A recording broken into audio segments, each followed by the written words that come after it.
All right, Alexandra, let's talk about the CPAC speech from Trump. And this is Trump back. He's back. And the first thing he said when he got on stage was, "Do you miss me? Have you missed me yet?" Something along those lines. That's how he opened up with. And it was a great speech. I mean, I always enjoy listening to Trump because I've always said that I could barely listen to 10 minutes of a normal politician's speech. But Trump, I mean, it's just on a whole different level. I could listen to him speak for 2-3 hours because it's just, I mean, I've never seen anything like it. Two leaders, actually. I can listen to like Putin's Q&As and I can listen to Trump give those speeches. And this was, I think he was in rare form. I mean, the two big announcements that everyone is talking about is the fact that he said that he's not going to start his own party. He says we already have the Republican Party, and okay, I could see that. I mean, he is the Republican Party at this point. We could definitely see that. You made a video about how Mitch McConnell pretty much was kissing Trump's butt about a week ago, and I think McConnell understands that as well. And the other big announcement that he hinted at, I mean, he teased about it, was that he is most likely going to be running in 2024. We still got 4 years till we get there, but he definitely hinted at that on multiple occasions.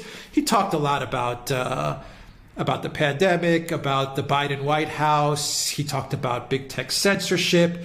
He touched on a lot of points, actually, but it was just a speech for the ages. I mean, it was a speech for the ages, and it's good to have Trump back. The crowd was fired up. I mean, they were cheering nonstop, and it was just a great speech. I think it was a great speech, and you know, I know that you think he broke all the norms, all the rules in a good way. In a good way. So let us know your impressions. Well, I thought it was an absolutely astonishing speech. And when I say it broke the rules of the political game, let me explain why. Because Donald Trump came to CPAC, and of course he is no longer president. But what he did was he came and he gave a victory speech. He spoke to CPAC as if he's the winner, which, of course, in a sense, he is. But, I mean, that is really remarkable. I mean, a conventional politician would have come along to CPAC and say, yes, you know, we're no longer in the White House. We were defeated, but we can be proud of all the things we did, and we must come together and we must fight against the enemy, and we got lots to do and hard work ahead, but we'll rebuild the party and we'll rebuild the country and all those sort of things. Trump says nothing like that at all. Of course, he talks a lot about the achievements that he had as president, but he still sets himself out as the winner. He glows with confidence. He relates to the crowd in a way that no other politician in the United States can remotely do. He talks their language, as you rightly said. He fires them up, and they see him, and they don't see somebody who's just lost an election. They see somebody who's in the middle of the battle and is going to win. And as I said, it's quite remarkable, and it's so completely unlike how normal politics, how normal politicians work.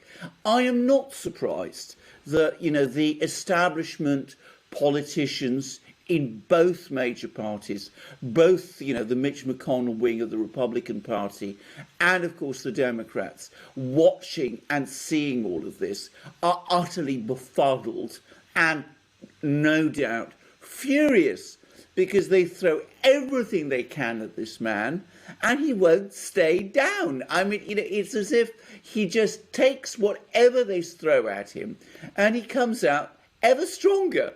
And it's now absolutely clear that he's won the Republican Civil War. I've just done a program about this, which I think will be up shortly on my own channel.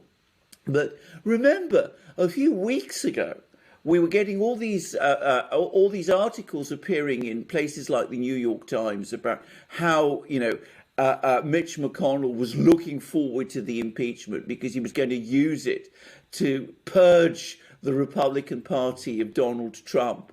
and purge also Donald Trump's followers. And here we see Donald Trump comes along to CPAC, and he's absolutely, obviously and clearly the leader of the Republican Party. And it's fairly clear that he's looking to, instead of him being purged, he's looking to purge all of those Republicans in name only, as he would say, who were ganging up on him. I mean, it is an astonishing speech, and it shows how he is far and away, remains far and away, the single most important politician in America now. He's not defeated. As far as he's concerned, he's winning. And he says that repeatedly in his speech. And the political establishment has no response to it. There was, on the contrary, an extraordinarily plaintive, bewildered piece on Washington Examiner, in one of the websites that are very close to the Republican Party leadership, which indicates their complete bafflement at this Trump phenomenon. They simply can't get their heads around. Yeah, I agree with that. No doubt about it. He actually, during his speech, he mentioned that the Republicans, that he would win, and the Republicans would win the White House for a third term. He said that, which was just, oh my God. What can you say? And then he also, I mean, he's going to purge the Republican Party of the rhinos. I mean, he named them by name.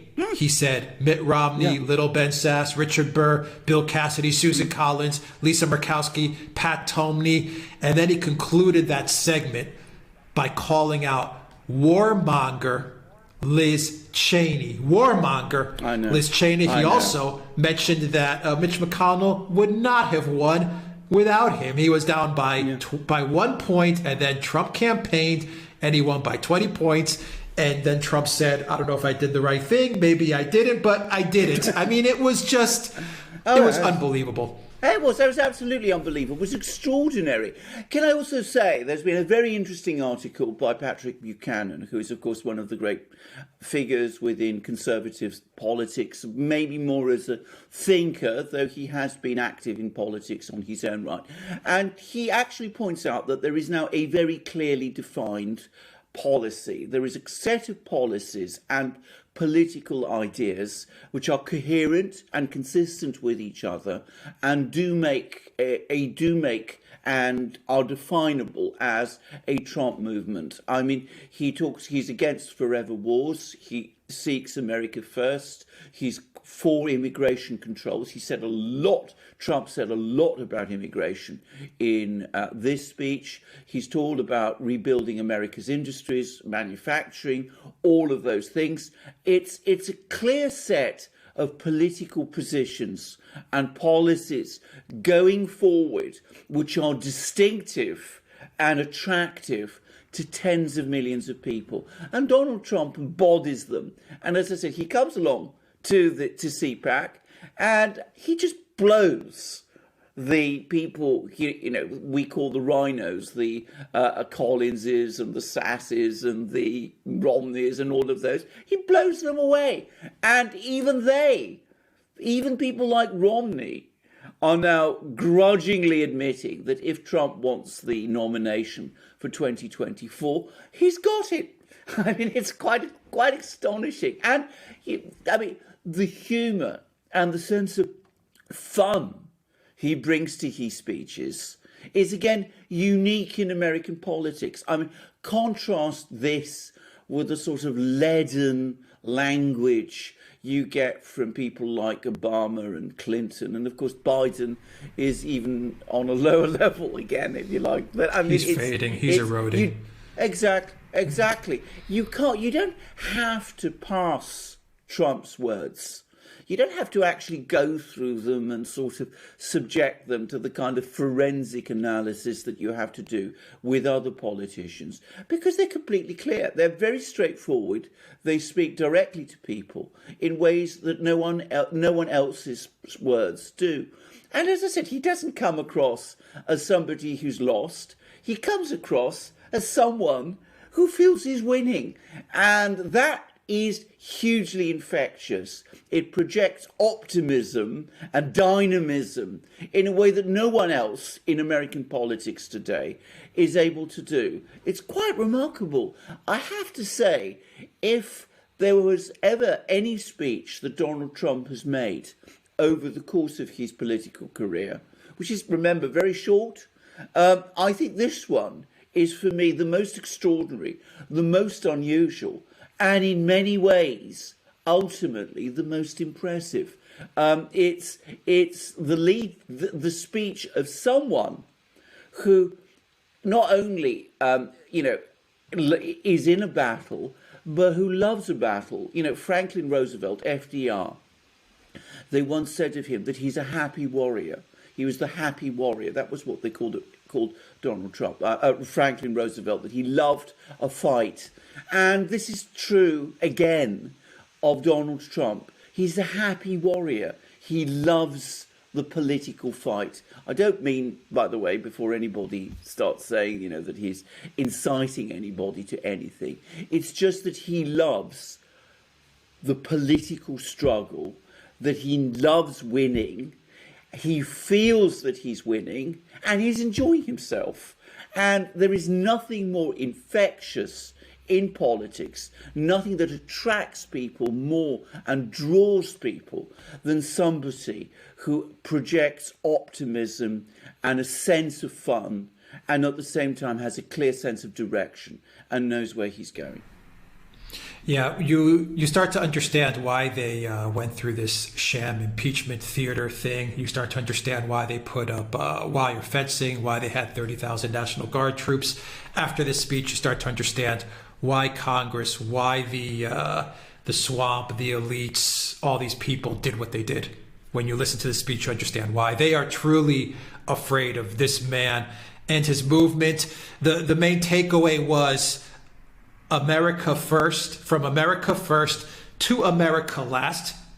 This is going to be Trump's slogan, and I'm saying it here. It is going to be Make America First Again.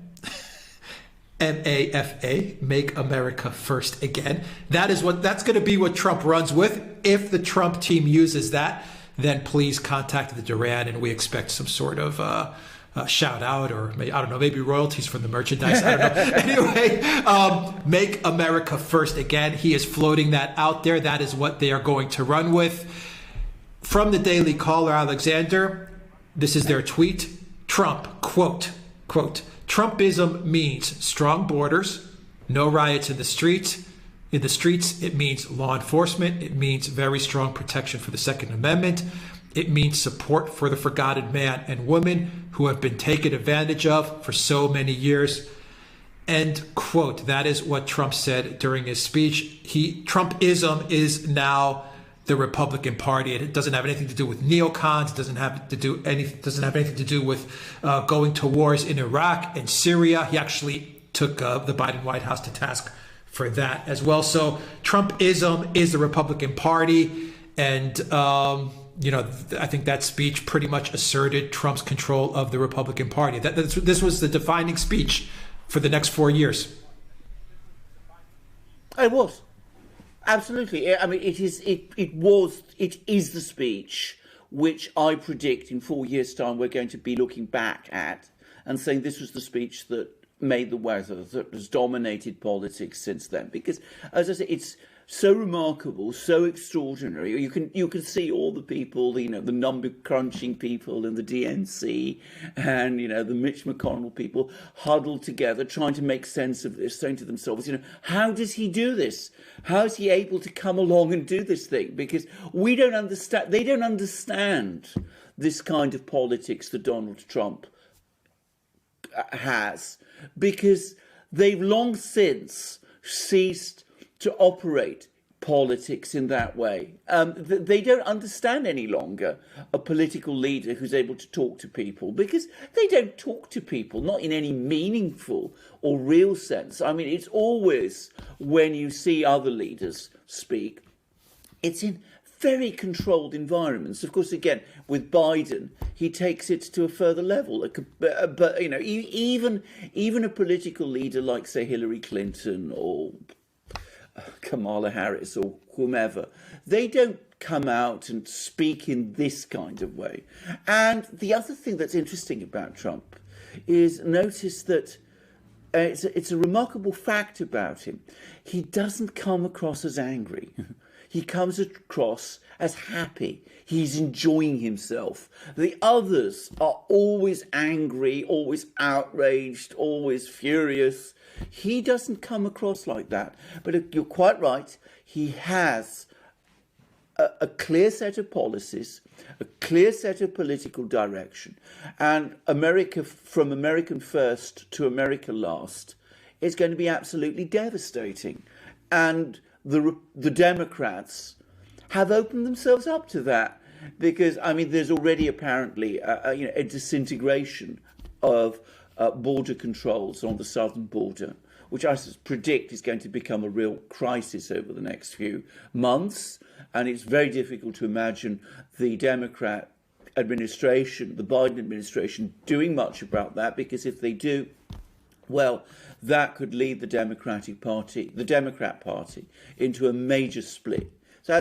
So that we think about that.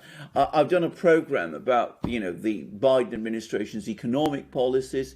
I think they're going to end in a car crash also, and again, they don't know how to adjust those, because they don't have any real ability any longer to do that.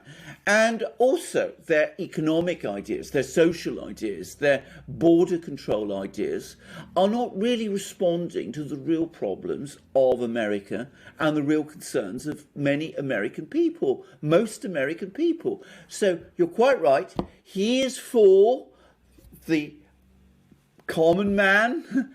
That is, let's remember that is what America was all about. Remember, things like the fanfare to the common man that they used to play at Democrat Party conferences. That's what Trump stands for. That's what he is, and they are not, and they have no response to this. And if I can also say, he's also transforming the Republican Party from the party of war into the party of peace, which is an extraordinary step, actually. And I think he's won conclusively on this. But he's doing that at the same time as he is the leader, the person who stands for the soldier, the people, the sailor. He's going to support them too. He's not going to send them in pointless neocon wars in places like the Middle East or Afghanistan or wherever, as part of some chess game, the geopolitical chess game that the neocons have. He's going to focus on their concerns, and he's going to be concerned about them and look after them, and he's going to make absolutely sure that the United States is well defended and strong in that respect, but also at peace. I have to say, I think it's a tremendously powerful message. And I don't really think his opponents, have a counter message that they have any idea how to put together which can respond to it. So we will see what happens. 4 years, as you say, is a long time in politics. But in some ways, given the length of the election cycle in the US, maybe it's not so long. And with a speech like this, well, he's made the weather. I think, as I said, the most interesting and impressive speech of his political career. That's my view. Yeah, I agree. Okay, so 4 years is a long time, but yeah, in politics, it may also be seen as not a long time. I mean, 2000, the midterms, you could say, are right around the corner. One could say that. But let's go off of what you said, and here are some concerns.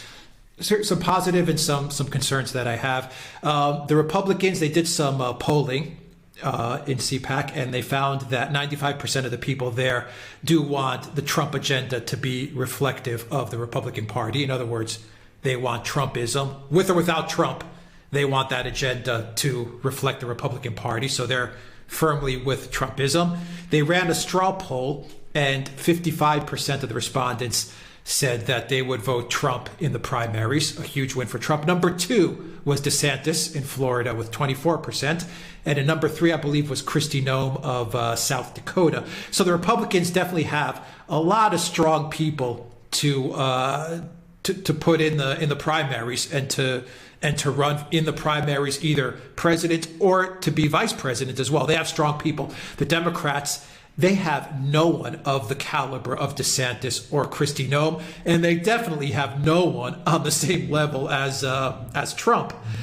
But as we said, it's 4 years. There's some time. Who knows what could happen? But saying that, my 2 concerns are, number 1, if Trump does decide to run 2024, there's the age issue. Now, Biden is also 78, okay, and Trump would be 78, so that's issue number 1.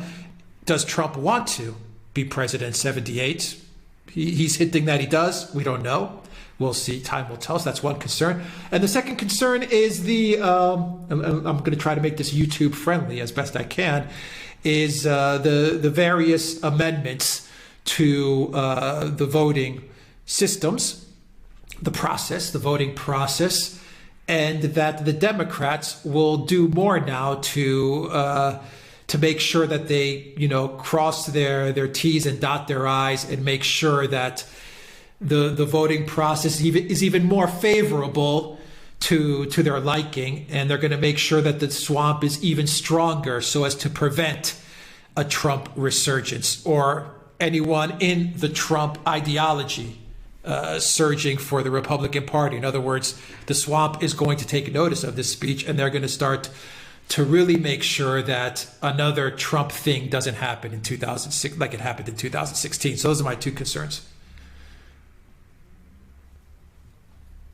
Well, let's just unpack what you said. Let me first of all discuss your point about the fact that the Republicans have all the impressive leaders and the Democrats don't. Well, you have a weak president. We've discussed this already.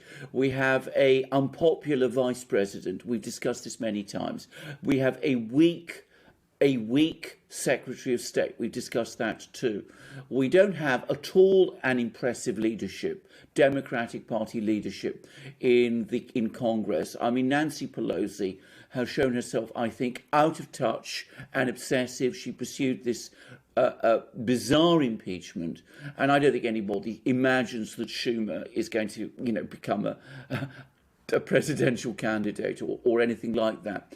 And in the 2 biggest Democrat-run states, New York and California, both the governors of those states, the Democrat governors of those states, are now in serious political trouble. So, and in, possibly even worse trouble than that. So you see that you're absolutely right.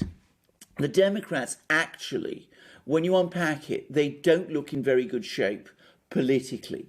But what about those 2 concerns that you have? Well, Donald Trump will be 78, but at the moment, he looks vital and full of energy and frankly much younger than his years. We'll see. I mean, obviously, if he starts to slow down between now and 2024, it could become an issue. But at the moment, that doesn't look to me to be a real serious problem. I mean, if he is as full of energy in 4 years' time as he is now, then I think, frankly, nobody is going to be very concerned about that. And I think that you will find that the Democrats, if they try and bring that up, they will find themselves actually making a very, very bad case, given their own support for Joe Biden, who is the same age and frankly looks his years. So I don't think we need to be too concerned about that for the moment. The second issue is a very real concern, and we come back to that disastrous Supreme Court decision not to investigate all these issues, which Clarence Thomas, Alito, and Gorsuch dissented against, and which Clarence Thomas spoke most strongly about, because, of course, the failure of the Supreme Court to bring some order to this issue does leave open all sorts of real possibilities for mayhem of the kind that you discussed. The one thing I would say is that the Republicans control most of the houses of representatives in the various states up and down the United States. And most of those Republican houses of representatives seem to be far more alive to the problems now than they were then, and seem to be much more purposeful in doing all the sorts of things that perhaps ought to have happened previously. One of the reasons those sort of things happened before, remember, is that the Republicans didn't challenge them properly in courts. Hopefully this time there will be more challenges and more decisions and more actions taken. So we will see.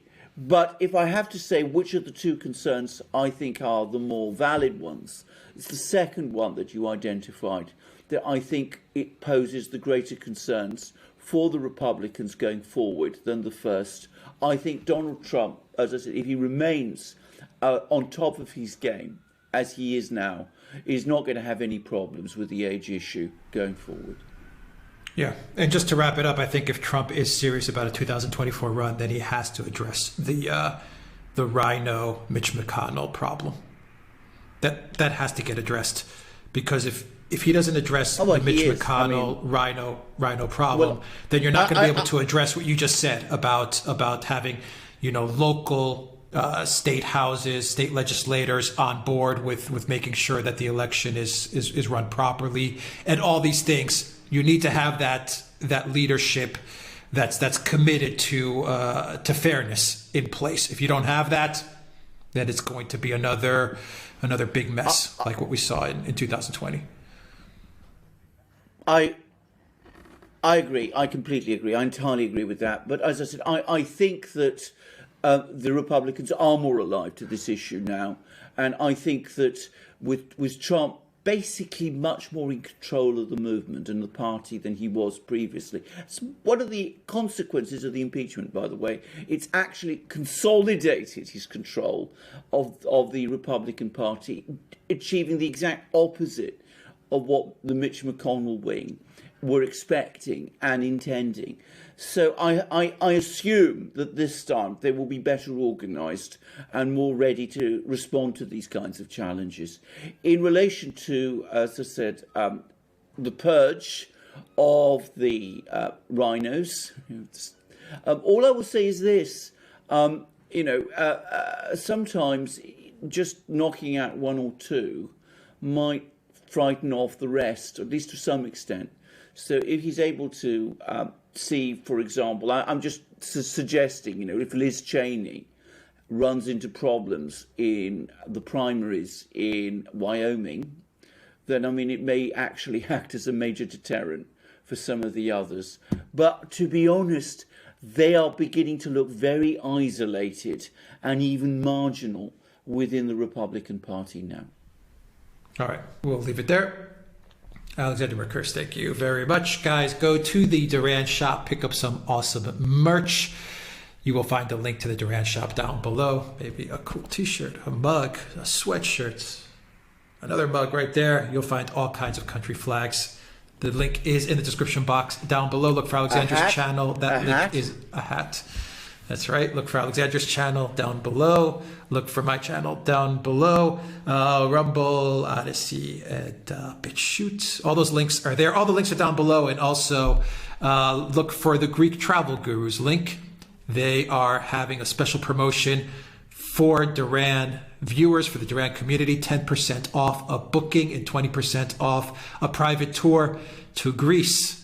That is right. The Greek Travel Gurus want to get you to Greece for the summer. And the best part about it is when you book with Greek Travel Gurus, it is risk-free. Up until the day you are about to travel, you do not have to worry about any sudden changes to travel requirements. You will, your money spent, or the money that you will spend, is in safe hands with Greek Travel Gurus, and you run no risks there. 100% guaranteed if something goes wrong.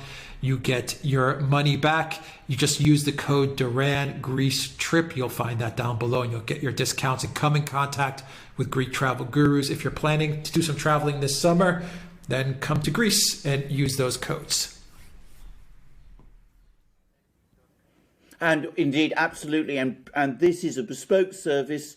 If you want to travel to Greece, they can shape your travel, your holiday there, to absolutely whatever your needs and interests and wishes are. So if you're interested in classical antiquity and you want to tour the famous archaeological sites, which are some of the most amazing in the world, then of course Greece provides that and they can arrange it. And if you want another sort of holiday, a holiday by the beach or a holiday, hiking in the mountains or by the sea, well, they can arrange that too.